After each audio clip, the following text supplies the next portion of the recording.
Ibn Taymiyyah he dies in Damascus, in jail in 1328. And he has been misused during the 20th century by some of the most extremist Islamists.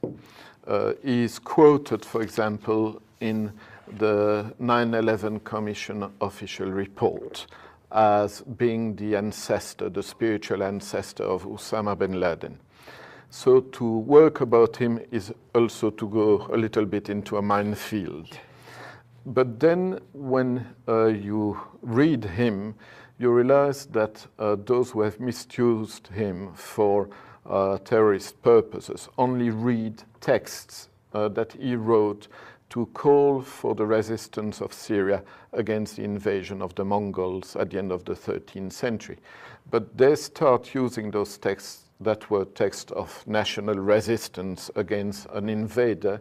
They use those texts to call for the killing of unjust Muslim rulers.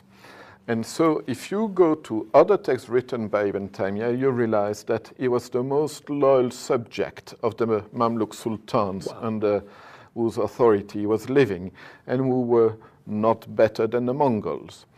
And you realize that he is caricatured, he is reduced to just a few pages that he wrote against an enemy. And when you look at other texts, which is quite easy because you can access them on internet or on CD-ROMs, or most of his writings have been published, you realize that you have there somebody who is at the same time probably the greatest in later Muslim theologian, and somebody who has a very, very moderate approach to the religion.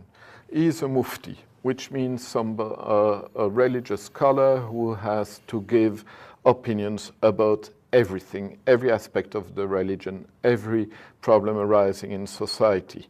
And so he is, because of his role in society, he is obliged to develop a very supple understanding of the religion.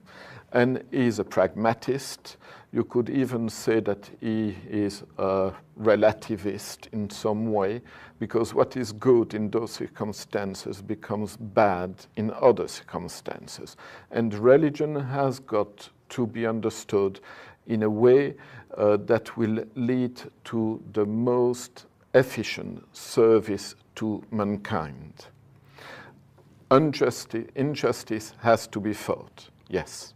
But that's what you read in the Gospels as well, when you remember what happened to the traders of the temple.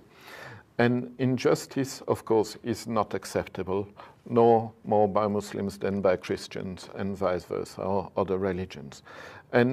But he says that there are cases where we have to be able to accept a lesser evil in order to attack a greater evil.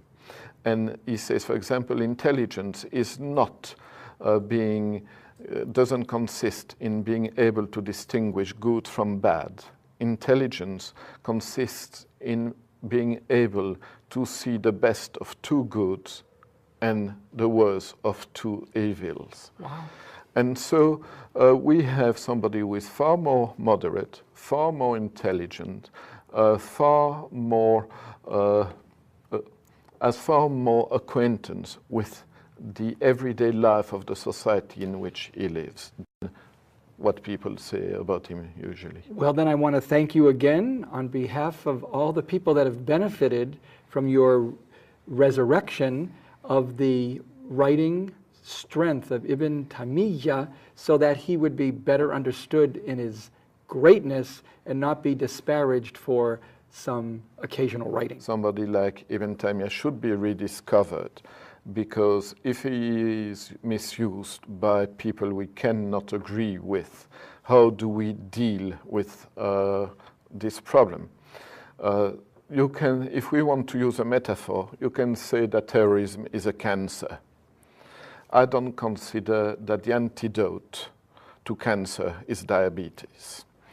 and some forms Yeah. of Islamic hyper-spirituality that we see developing around are for me some kind of spiritual diabetes. It is not to get reformed, as some people say, oh, Muslims should go through some kind of reformation.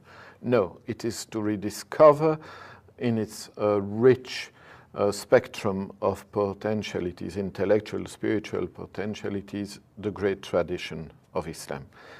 Thank you, Doctor, and I want you to know that the Catholic Church is so grateful for the dialogue that we have been able to maintain with Islam, especially through people like the Islamic Cultural Center of Fresno. And thank you for coming here from Connecticut to share with us your insights, your study, and your